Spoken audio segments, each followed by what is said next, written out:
All right. Welcome, everyone. Thank you for spending a lunch break with us. We do appreciate your time, particularly as it is approaching financial year end. I'm Carl Jablonski from WildTech. Over the next 45 minutes, we're going to work through one of the most consequential technology decisions construction businesses across APAC are quietly making right now. And that is the 5 to 10 year platform bet, and particularly what AI is doing to that decision. I've been in the ERP space, particularly with NetSuite, but I've also worked with products like Microsoft Business Central and Sage Intacct for approximately 10 years. I say approximately because I might be off a couple of months. Time flies while you're having fun. And most of that time has actually been spent in what we call the hands-on industries, which is, of course, construction, but also things like manufacturing, wholesale distribution, and retail. I'm very pleased to be joined by two experts in the space. We've got Andrew Coughlin, who's the co-founder and CEO of FullClarity. Andrew is second-generation construction and a chartered accountant by trade with 30 years of business experience across the UK and Australia. He co-founded FullClarity because he's lived the industry's data problems from the inside. So he has experience sitting in some of your shoes. I'm also joined by Paul Beattie, who's Director of Global Sales and Partnerships over at FullClarity. Paul has 26 years of ERP experience and has spent his career solving the exact operational challenges that construction firms are wrestling with today. He knows NetSuite and construction tech as well as anyone in the market. I think you'd be hard-pressed to find anybody in the ANZ region who has more NetSuite experience than Paul. So it's great to have him on the call as well. Thank you. So if you don't know who WildTech are, WildTech is a NetSuite implementation partner. And FullClarity are the construction-specific suite app built in NetSuite. So now is a great time to ask the hard questions. And in terms of questions, please feel free to ask them as we go through. Just pop them into the little questions tab in Livestorm, and there will be a time for Q&A at the end of the session. Awesome. So today's session, well, we're actually discussing a few things all rolled into one, right? There are currently questions around Vista Viewpoint's longevity, and construction firms that are on that platform are evaluating what their operational platform needs to do for the next 5 to 10 years because of those question marks. Most firms today still run a stack of systems, finance, project management, forecasting, reporting, connected by APIs or sometimes manual processes rather than a unified source of truth. AI, automation, forecasting, and executive decision-making now depend on well-structured, deeply connected data across the entire business. And that architectural shift is bringing this decision to the top of the priority list for a lot of executives in your space. So today we're going to have a conversation around the industry and some of the key questions and talking points that we're encountering as we engage with businesses in your space. And we'll also demonstrate how construction firms can move beyond stacks onto a unified cloud platform and what that unlocks in the AI era. So we're going to start off with a couple of questions and some conversation. And as I said, please feel free to chuck in any questions as they pop to you. And we're going to actually start off with you, Paul. So Paul, you sit with construction CFOs and CIOs all day. The conversation has shifted noticeably over the last 12 months. What are you hearing? Oh, you're dead right. Thank you. Thank you for the question. It really is changing. I mean, there's been 3 big changes in the coming up near 30 years I've been in the ERP space. In between those changes, we're talking about price. We're talking about functionality and features. We're talking about price again. And that tends to be the conversation that's had. But 1998, 1999 with V2K, late 2000s to about 2012, 2013, the conversation changed to, well, do I go to the cloud? Do I go to multi-tenanted? And now, right now, over the last 18 months, and specifically in the last 3 to 4 months, it's changing to what's happening with AI. Where is this going? And the questions I'm getting asked, Carl, is architecture. It's sort of expected that the ERP systems like Andrew and I put together are going to be able to run a construction or fit out business. But the architecture of that setup, that's what everyone's asking me. The CFOs, the CEOs that I'm talking to day in, day out, They want to know where we are going, where the industry is going, what is their accounting department going to look like in the next 5, 10, 15 years. So that single shift is driving reassessment of platforms, and Vista's sort of been caught up in that. And it's not about unhappiness with these products. I mean, Vista, for example, I mean, heck, it's well respected. It's been going for 10, 20 years. Teams are running it. They're not complaining about it, but the C-suite are asking, where is the architecture going, and will their ERP system be fit for business in that 5 to 10, 15 year time period? Yeah, brilliant. No, some great insight there, Paul. Obviously, people are looking at the shiny things that AI can do, but it all starts with AI having the right access to the right data. I'm actually going to jump to Andrew next, because Paul mentioned Vista. Andrew, what has Trimble actually told its customers, and what does that mean for a business that are running Vista today? Yeah, and I'll start off. I'll be fair to Trimble first, because they've got a rational business strategy in place. They've been very clear with their investors about their plan for Vista and Vista customers, and that is to essentially monetize their install base. Looking to cross-sell, bundle, acquire customers, essentially growth built off the customer pool that they already have. At their recent Investor Day, they set out targets of $4 billion in revenue, 3 billion of which would be from annual recurring revenue. And that's the model that they're heading to, an annual recurring revenue, so a SaaS license model by 2027.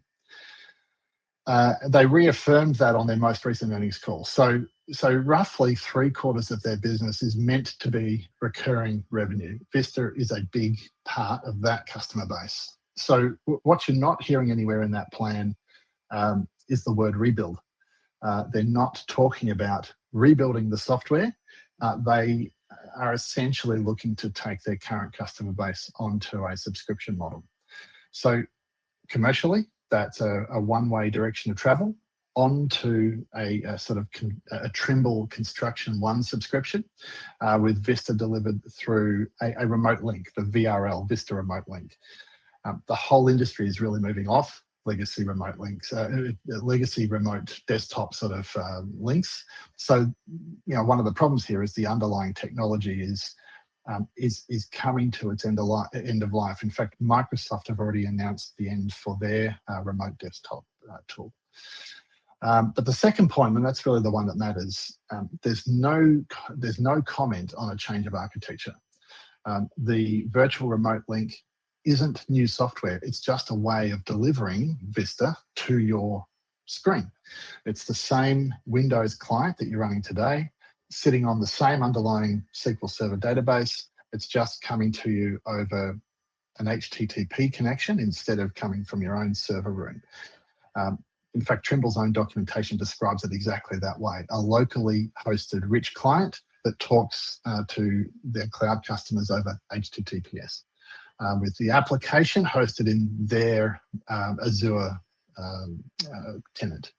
So moving Vista into Trimble's Azure tenant doesn't make it cloud software. It's just your existing software, and they're managing the hosting for you. So the honest summary really is this: you're likely to end up paying a new contract on a subscription basis for an application that's fundamentally the same as what you're using today. The billing modernizes, but the product doesn't really change very much, and that's a pretty key gap that's worth thinking about. Brilliant. No, I appreciate your insight there, Andrew. Paul, obviously, we're talking quite a bit about Vista and that particular system's longevity and roadmap. But just in general, it's a big decision to move away from an existing ERP, right? What should leaders think hard about before walking away from what they're currently using? Yeah, people tend to, or sometimes come and talk to me, and they literally are chasing something new, something shiny, and sort of I need to get them to slow down and sort of ask the hard questions. Why are you changing? Is it a scalability problem? Is it a functionality problem? Is it a, as I talked about earlier, just a new architecture, and they want to be sure that they are keeping up and will be ahead of their competitors out there. So let's take one of those, the shiny piece. I mean, anyone that is on Vista at the moment, really, the product is a good product. A mature Vista install is not nothing. There's some really good construction depth there. The team trusts it. The month end closes reliably.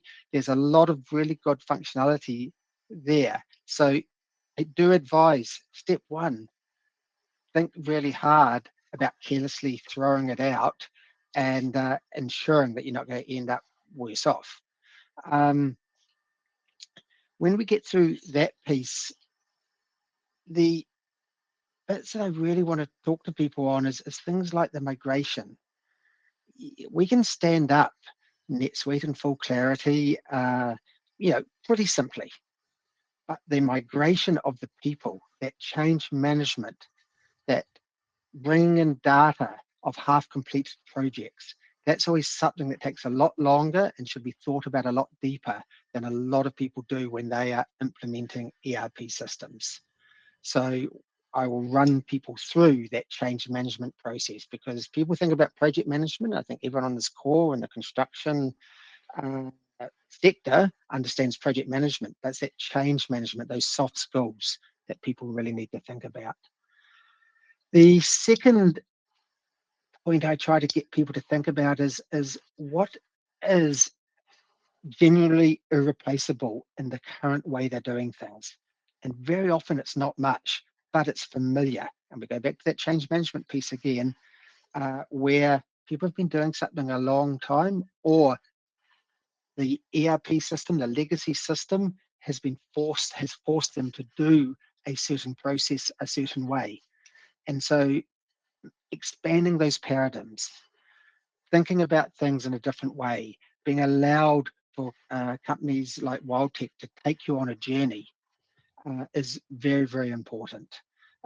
Because, yeah, there might be a few things that absolutely are vital for a company to do in a certain way, but usually when you get modern systems like Oracle, NetSuite, and FullClarity, we've already designed the best practice after 30 years experience. We've taken the hard learnings, and our processes are fit for business.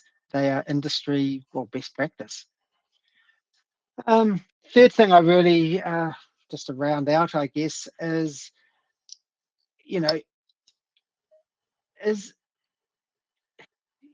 what are you actually moving toward? Is it generally different architecture, which is what I touched on before? It is important that if you are going to make the move, you make the move for the reasons that is going to keep that business solid for the next 20 years, 15 years, and be ahead of the competition. So I guess I go back to, you asked me about Vista. Don't move away from Vista just because it's old. It's generally built well, but think about where it's heading over the next decade. And if that is a concern, then every year that companies wait, the cost of that waiting compounds. And we saw that with the cloud people that stayed on premise for much longer than they needed to.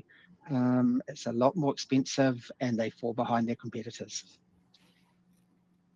Yeah, brilliant. No, completely agree, Paul. And I think, to your point, right, a lot of this has to do with that change management, that user acceptance, the redesign or reevaluation of existing processes. And one of my favorite things when engaging with a business is actually the scoping sessions, where they show us what the current process looks like. We show them what the leading practices are for that particular process, or the best practices are. And then there's a bit of collaboration, there's back and forth, usually there's a bit of conversation around, well, we needed to do this. Well, why do you need it to do this? And there's always a moment, sometimes it's big, sometimes it's small, but there's a penny drop moment where it's like, oh, actually, we do it this way because that's just how we've always done it. But in fact, there could be a better way to do it. And sometimes it's that, out of the box leading practice. Sometimes it's somewhere in between.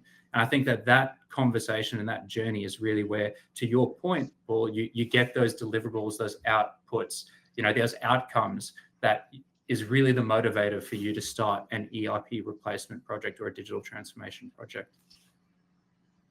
Yeah. All right. Andrew, 3 structural forces keep coming up in this conversation with customers, right? Cloud native, federated, AI native. Why do they actually all point the same way?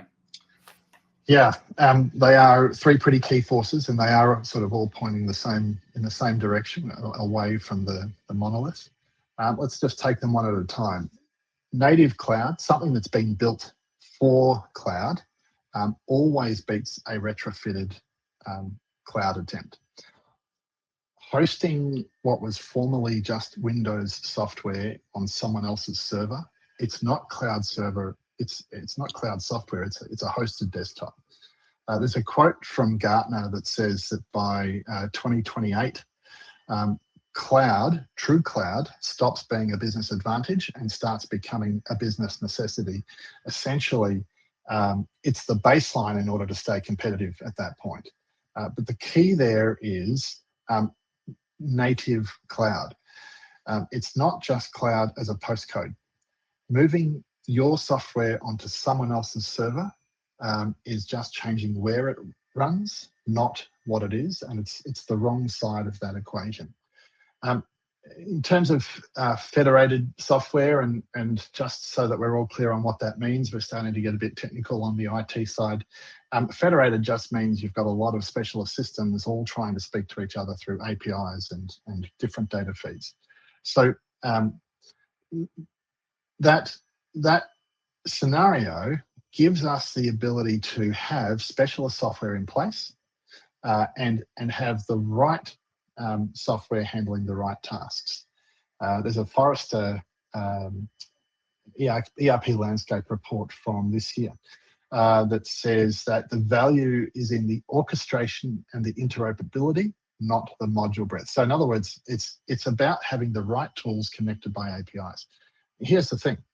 The construction industry, you're already likely to be federated. A lot of people are running Procore, Autodesk, a CRM, your accounting software, payroll, your bank. The operating model is already federated, whether or not the ERP is caught up to that.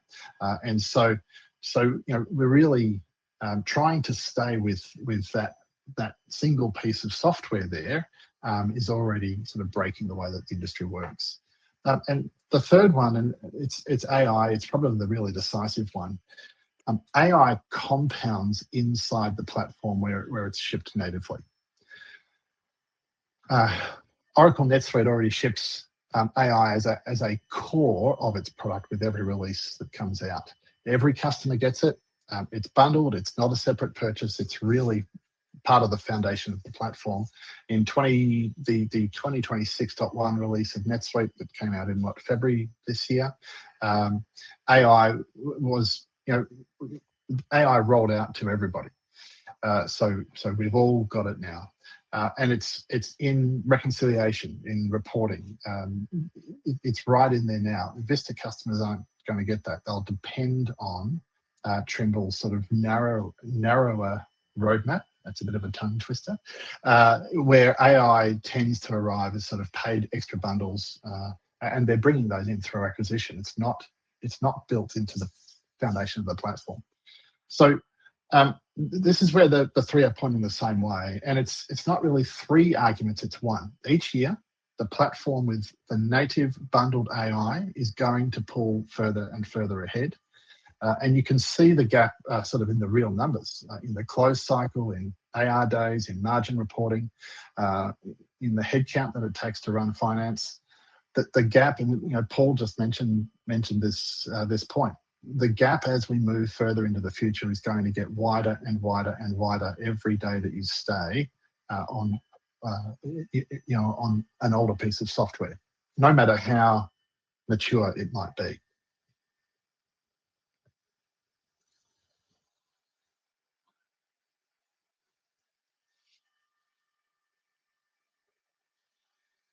Look, Carl, you're on mute. Apologies. No, I think that was really well put, Andrew. And I think that those reports that you reference are definitely worth a bit of research if somebody wants to go pull those up and have a look at what those industry experts are saying about technology and the shift. Yeah. Now, if people need them, I'm happy to put those into an email afterwards as well. Yeah, brilliant. Now, to close the discussion, before we get into actually showing, what FullClarity and NetSuite could look like for a construction business, I've got a bit of a rapid fire exercise to do with you two gentlemen. Basically, I want to know, what are the questions every construction leader should be sitting with before they sign a platform agreement in 2026? And we're just going to go back and forth between the two of you. All right. I'll go. I think the first question is, what's your sort of 5 to 10 year view on AI in finance and operations? And what platform or platforms are you going to be using that delivers that inside the subscription, rather than trying to pack it onto as an external plugin or a separate purchase? AI in finance really stops being a feature and becomes an operating layer, even in our own business. Even in the short space of the last 6 months, our use of AI has skyrocketed and brought massive savings and massive efficiency. The close process, the reconciliation process, forecasting, anomaly detection, running continuously, running constantly, not just as a month-end sort of task, not manually. It's just happening and it's ready for you. The only question that really matters is whether your platform comes with that natively in the subscription, or it sells it back to you as a separate bundle or some external party.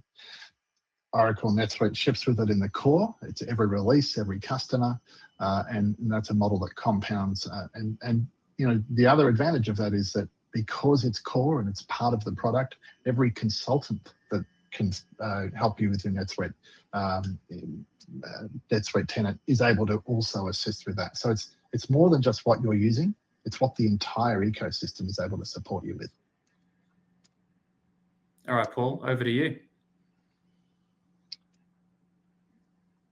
I want to just push back. I will go back to the point I had before, where talking about how much of that functionality that you're using now is generally irreplaceable, and how much of it is just, muscle memory. This is something that people really should think about, should be honest about. Some of the depth and the processes that people are operating on their current platform, things that feel really, really irreplaceable, because there's been 2 decades of process that have built up around software's limitations. And so when implementing, when thinking about new ERP systems, it's a simple test. Does a certain process or workflow exist because the work actually needs it, or is it because a platform like Vista needed it? And in my experience, most teams will be surprised just how much it is the latter. It is their legacy system that is driving process, and sometimes inefficient process. Yeah, well said, Paul. Andrew, have you got another question for us? Yeah, I think another thing to be considering, and especially in relation to a product like Vista, is how federated is your operating model already? We see it constantly. People actually underestimate their current position. But if you're already running Procore or Autodesk, you've got a CRM, maybe it's HubSpot or something else. You've got your bank feeds. You have maybe a separate payroll. You're actually already running a federated operation. It's just that you've been carrying the cost of getting data in and out of those 2 systems, or not. And perhaps you're actually just leaving them separate and dealing with how you work in 2 systems at a time. That Forrester report that I was referencing earlier, it really describes this.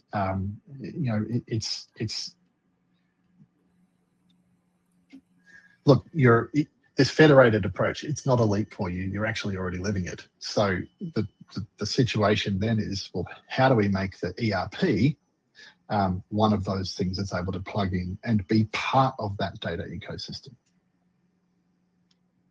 Yeah, no, I think that question is, as we've been talking about, a lot of it has to do with that architecture in the background. I think that's a really important question for them to be sitting with. Yeah. Paul, have you got another question? And to follow up on that, Andrew, you'll see that a lot when I go through some of the screens in a moment, talking about that real-time information that an ERP that's holding everything rather than a federated system can show people data in real time, information in real time. Absolutely important. And I mean, to your point, I guess what you mentioned before, if Trimble's roadmap holds true, i.e. there is no Vista rewrite, they're forced move to TC1, AI's, arriving through acquisition, and it's arriving when they tell you it arrives. Will the platform that you sign over to in 2026 be the right one in 2031? And I know I've pushed this point a few times, but looking at 5, 10, 15 years ahead, that's what I'm hearing all around the industry. It is a structural change to how ERP and processes are run. And so signing in 2026, it's a 5 to 10 year decision. Everyone on this call, everyone in the industry needs to play that forward. Same architecture you have today, a subscription that you did not have before, AI arriving more slowly, and I don't know, probably a paid add-on. If that is a trajectory, then people aren't signing for where the product is. They're signing for where it is not going. And that's some question to sit with. Yeah, I think we've got time for one more, Andrew. If you've got one more question that leaders in the construction space should be asking. Yeah, I do, and I'm glad we've got. I'm glad we've got the time for it, because I think this is an important one, but it's a hidden one, and it's what is the cost of this modernity gap? Finance headcount, delayed reporting, building and handling integrations that you've got to maintain forever. This is a key one where the workforce seems to be getting younger than me every day that goes by. When I started in our current business, there were a lot of older people, and now those people have retired. But the talent pool in our industry and as they're coming into management especially, they tend to be people who have been on the web their entire life, not people who can remember when the horse and carts were roaming the streets. So there is a real price of standing still. Those people don't want to be doing it the old way. They're looking for growth. They're looking for the new way. They're looking for more efficiency. They have an expectation of their systems. I should be able to do this. Why can't my software do? I just want to be able to get this report now. And so there is a big cost there, and often we don't see it. It's often hard to really measure that cost until you really start looking at it and understanding what the alternatives are running. I guess that's probably a good segue over to Paul. But I think that's an important one. Yeah, absolutely. Absolutely. All right. Shall we get into actually showing what the alternative could look like? I think our first section really, Paul, is for you to sort of walk through what that unified platform view could look like. And then I think, Andrew, you'll round off with what AI can do on top of a unified platform. Thank you, Carl. Yes, I've sort of got the boring bit, because it's, what an ERP in 2026 should be doing. And I don't think it'll surprise anybody to see the slides I'm going to show here. The really exciting bit, of course, is Andrew's bit. He gets the exciting bit to show some of the AI functionality that is coming into our products. So, FullClarity is what's called a suite app. It is a module built within the Oracle NetSuite system. It is putting functionality into NetSuite that covers everything you see on the screen there. The ability to do estimates, both building estimates within the system and importing estimates if you have a third-party specialist system. putting project budgets and forecasts, project cash flows, revenue recognition, cost recognition or WIP, job cost reporting and analysis, the ability to do bid management for subcontractors and RFQs, variations, enormously important, even adding them to the active forecast, purchasing of materials, contracting of subcontractors, and of course, we also do the other costs, which are things like the cost of time, the cost of equipment, inventory consumption, project revenue, whether that be revenue coming from a third party through some sort of stage or milestone or progress billing environment, or money coming from internal sources or third party financial institutions through CapEx or draw projects.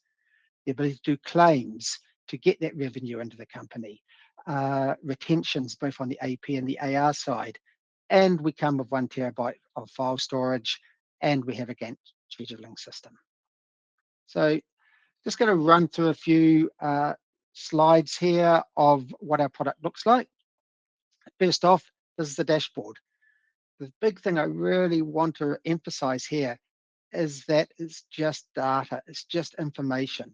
If that information is sitting on a granular record or a granular transaction, it can be brought up here and put into a KPI, key performance indicator, or any other sort of query or report, and then visualized onto a dashboard. And that dashboard can be different by role. So just a couple of examples on this particular dashboard. I've got some meters here showing $2 million in retentions that is owed to us, 633,000 that we owe in retentions. This is in real time, because at the end of our transactions, we carve off whatever the retention is required, which is set up as a default, and put it into the balance sheet. Therefore, it's very, very simple to visualize that information. The next portlet down, everything in red, that's got a margin under 15%. That's the sort of managing by exception that our customers get used to. Show me things that are going wrong, preferably before they go wrong. Some more examples on this example of the dashboard. There's some variations, but most importantly, grayed out. These are variations that have zero revenue. So many times I go to see prospective customers and they say, yep, last year we didn't invoice, we didn't claim for $200,000 worth of variations, and it just about killed us. So our job is to make sure that never happens. Some of the times it happened, they told us because they had to do a variation, the hole was being dug, they had to carry on when they found the problem. They did a handshake and then no one followed it up. So we have the functionality to put in a zero value variation in there so we can collect cost and then remind people you've still got to sign the contract and get the schedule in place so you can bill for this. And we'll keep reminding you until such time as that happens. And just the last example here, subcontractor claim query. This is one of the easiest things in the world, and so many people are doing this off system in a spreadsheet. You guys have 10 days to pay subcontractors. So let's have a countdown timer. Let's start alerting when that's getting close. Let's highlight this, that managed by exception, putting the right data and visuals in the front of people that need to see it. So what does our project record look like? It looks like every other project record. Nothing surprises there, except every field you see there, you can move. Every field you see there, you can take away if it doesn't need to be there. You can make a new tab down the bottom and put information there. You need another field. It takes 30 seconds in NetSuite to create a brand new field that you can put in there, that you can then use to analyze. Down the bottom, I've got a whole lot of analytics down there. Again, every customer, those analytics are different. This is out of the box analytics there, which is showing high level information for the project, but what you need to see, that's what we'll write in to put the data down there that you need to see. First piece of analytics in detail, job cost report. Again, you'll expect to see this. Our job cost report, of course, on the left-hand side, we have the cost construction codes or cost codes or whatever else that you might call it. Coming across, we have the option to toggle and show all our variations as separate columns, or we can total that up. And then of course, actuals, committed, total commitments, and we start getting into where is this project heading and where are we over budget and what do we need to drill down. Everything that's got an underline there, you can drill down to the granular transactions, the purchase orders, the invoices, even the item receipts if you're bringing materials in, and see what is happening. You should never be more than 1 or 2 clicks away from the actual data that this is showing. Just going to do one more slide here, which is showing my cost construction codes now. We have a waterfall type effect where we can roll up and roll down. We can go to unlimited layers of segmentation detail in these reports. And in the same way, you need a new column there.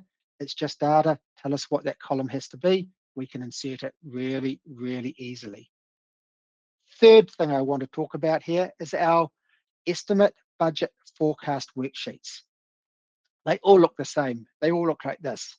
They all look like a very, very long spreadsheet that rolls over maybe 20, 30, 40 columns, depending how long out the project is running for the cash flow fields. The important thing, down the left-hand side, we have that cost construction code segmentation. An estimate in FullClarity, yep, you build that up and Estimate is about collecting cost and then putting a margin on, seeing what the revenue is, creating a contract. We then create a budget, that's your lock budget, then we create a forecast. And that's what you're looking at now. It's an active document. And that active document is what all the cost transactions work off. It's where you tell if you're going right or wrong on a project. As you'll see across the top, fields, we can hide these, we can insert new fields, but freight there, contingency there, escalation procedures there, actuals to date, commitments. If I carry on along, we have labor costs coming in there. Everything in red, that's a problem. So we can drill down into those now and see what those problems are. Again, trying to highlight things before they go wrong. And of course, cost to complete, the most important thing out there.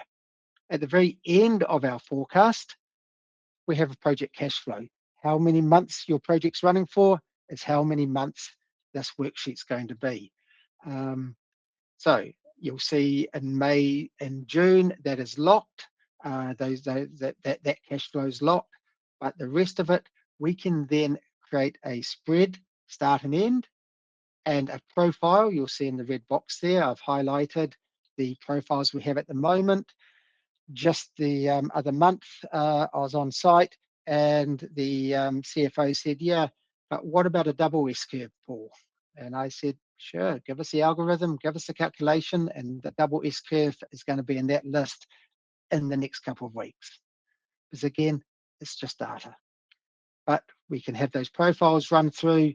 Down the bottom, we now have a project cash flow for this project, which then sums up to across all the projects. So you can start seeing your cash flow for the entire projects that you are running. Just drilling down a little bit more into the forecast, we can start seeing things where we are putting in specific information. So up the top, we've got labor that's been put in there. We've got some equipment usage, a 1.7 ton mini digger. We have some timber that is being purchased. These are materials that are being purchased, not inventory that's being consumed, though we can do that. These are materials that are being purchased and they're being spent straight away. How do we get these into the system? We go and create order from the forecast directly. That goes and creates a purchase order to either the vendor, the supplier, the contractor that won the bid, or the one that you select, the one that you've already entered against that line, because that's who you've got a variable quote off that you're going to buy off. Creating the purchase order, creating the subcontractor contract. On the subcontractor contract, of course, there'll be a schedule of how they're going to claim for their money. What's their payment schedule going to be? That keeps information to that row and to that project as it goes to the item receipt or the claim process, down into the supplier bill turning up, and then back into the forecast as an actual back up to the job cost report. Circular information, not more than 1 or 2 clicks away. As another example, and I'm not sure how many of you will be using inventory items, but we can control that as well. If we're not purchasing non-inventory items as materials, we can consume inventory straight from the warehouse. As I said earlier, we can also put, if there's time entry capabilities, which NetSuite has, if you use those, we can put a cost against those. If you're using equipment, we can put a cost against equipment that's being used on the system. If you're a manufacturer, and I've got customers that are manufacturers, we can create work orders to NetSuite's manufacturing modules. And last cost that can go in there, end of month, we can accrue money in from as a journal to spread overheads over, if you so desire. That's all the cost transactions. That's what you're trying to keep in budget and trying to manage. The more fun bit, of course, is the revenue transaction. So let's get some money into the company. This is an example of a progress claim, which has a schedule of values in the contract. On the left-hand side, you'll see the schedule of values. Most importantly, though, down the very bottom is the variations. We are not letting you forget the variations. Few things I want to point out. In the blue, first blue, is the percentage complete. You enter that percentage complete, we work out how much this claim is for that item of the schedule. And then towards the end, we work out the retention that is going to be on that invoice or that claim. And we'll automatically journal that into the balance sheet. And what I showed you at the very start, we can now show you, we can visualize exactly how much retentions you are owed, and then put a date against it so that you can get your money in quicker. The retentions is absolutely automated in FullClarity. Right, the last couple of things I want to run through, revenue recognition and WIP, cost recognition. I've got 2 slides here because this is a very long, and it really is a wall of data I'm showing you today, which I really do apologize for. Shouldn't, but it's just a lot of information which I would really like to take you through in a much slower, transactional-based demo. But this revenue recognition worksheet, you'll see across the top, we have got all the information that we can collect about each of the projects coming down the left. I'm putting another screen up here. There's some more information, more columns that are coming through. The magic, though, is we have a calculation that suggests to you what you should be recognizing. We don't care if it's coming from the balance sheet and recognizing to P&L, or from the P&L and recognized to the balance sheet. We have an easy toggle for that. But we'll suggest how much we think you should be recognizing. But in blue there, that's where the CFO can look it down there and say, yep, FullClarity's got that 95% right, but on these 5% of projects, I'm going to make a decision and I'm changing that number. When you hit submit, a journal is created for every project that's listed. Completely automated. It's very seldom that any of our new customers need to change this spreadsheet. Some do, they want different calculations coming in, no problems, but it's a minority because that's showing all the information that is normally showing on a spreadsheet somewhere. And the last slide before we get to the far more interesting AI piece is FullClarity comes with a Gantt timeline where we can manage resources. Those resources don't need to be people, of course. They can be equipment, they can be subcontractors, they can be teams, but we can run that through the system as well. That's all I really have to show in this very quick whirlwind sort of highlights of our functionality. Carl, were there any questions that came in there, or should I just close away? There were a few, but I think we'll save them for the Q&A portion. And I think we'll jump into Andrew's section where we start looking at what AI can do on top of that, functionality that you showed, Paul.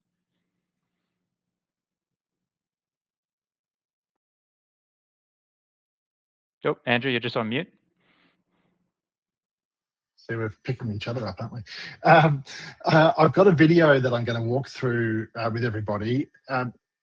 In wanting to show you some AI functionality, I'm sure you've all seen how AI can analyze data and give you some reporting and various other things. I wanted to show you something that people are using that's actually helping today and that is a time saver. So I've done it as a video because this process takes about 7 minutes. So I've just cut out the waiting time down to about 2 minutes.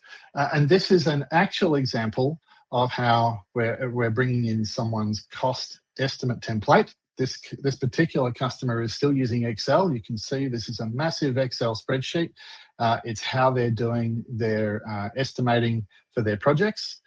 And we're bringing that estimate into the cost estimate worksheet in NetSuite, in FullClarity inside NetSuite, using Claude, using an AI tool.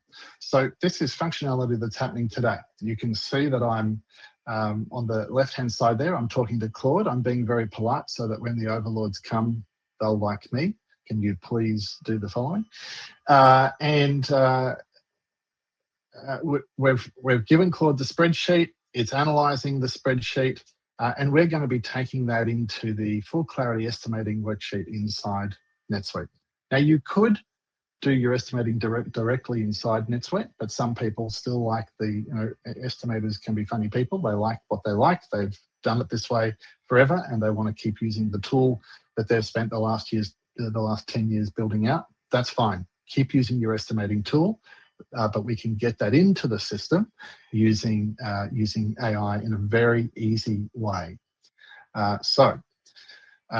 You can see on the left-hand side, it's gone through, it's actually analysed that spreadsheet, it's understood it right off the bat, it knows exactly what it is that it needs to be bringing in, and it's now gone ahead and started to bring the estimate into the system. On the right-hand side, we're looking at a project. It's created that estimate inside the project. We're just opening that estimate up now. So this will open as a blank worksheet. Oh, well, we've already got values coming into it. So it's already interpreted that spreadsheet and it's starting to bring those values in. I'm just hiding some of the columns here to make it a bit easier to see on screen. So Paul described how we could hide and show different columns before. So you've just seen a demo of that. It's already brought in a number of items. When we hit refresh, we'll see that some more items have come in, and it just continues to build through. It identifies what that spreadsheet's saying, brings it straight into the system. Now, the reason we're wanting to do this is, whilst you can do your estimating inside NetSuite and FullClarity, ultimately, we don't really care what tool you're using. But once you've done your estimating, we want it in the system because off the back of that estimate, we're using it as the basis of your job costing report, where it comes into revenue recognition. That's your budget. It's the basis of the forecasting. So that's done. We've got the estimate in there now. And so that's an example of AI in the real world that's happening today, exactly how people are doing it. As I said, that was a 2-minute, 32-second video. The actual process takes about 7 minutes. It's a lot quicker than a very manual-based CSV import type approach. So I hope that was interesting. No, thank you so much, Andrew. I think the MCP connection to Claude has opened up a number of sort of capabilities and avenues that were previously gate-kept by technical skills and training. A lot of our customers are building significant sort of reports, almost executive level financial reports, just utilizing Claude that's connected to their NetSuite database. It goes back to having that single source of truth of data. Now, we are really over time. So thank you everyone who's stayed on the line. We will be sending, of course, this recording, so you will be able to go back to any parts that you want to spend a bit extra time on. But we do have a couple of questions. I'm going to rapid fire answer these questions. We've got 3 questions in the chat. I'm going to rapid fire answer these, and then what we might do is we'll reach out on a one-to-one basis with some more detailed answers and have a conversation around the questions. So the first question that we've got is, what does a Vista to NetSuite transition timeline actually look like for a mid-market construction business?